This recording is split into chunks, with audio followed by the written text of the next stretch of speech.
Good evening, হরে কৃষ্ণ, শুভ বিকেল। সবাই কেমন আছো? সবাই ভালো আছো?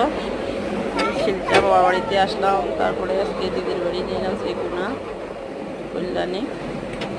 মানুষের অটো রিজার্ভ করে আমাদের কলেজ পড়ছি, একটু শেয়ার করলাম সবার সাথে। এখন রাঙ্গিহাড়ি ক্রস করেছি।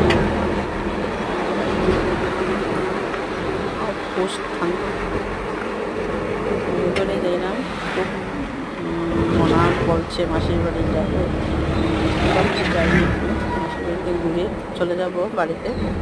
দুদিন মাসির বাড়ি ঘুরে টুরে যাই, সবার সাথে একটু শেয়ার করি, একটা মিনি ব্লগ সবার সাথে। ঠিক আছে, সবাই দেখিও, নতুন যারা সাবস্ক্রাইব করিও, লাইক কমেন্ট। ঠিক আছে, যারা যারা আমার ভিডিও দেখে তাদেরকে অনেক অনেক ধন্যবাদ। ঠিক আছে, এটা বাইপাস, যারা যারা শিক্ষার দাম লাগে জানি আমরা থেকে, ঠিক আছে, সবাই করে দেখিও, টাটা, বাইরে।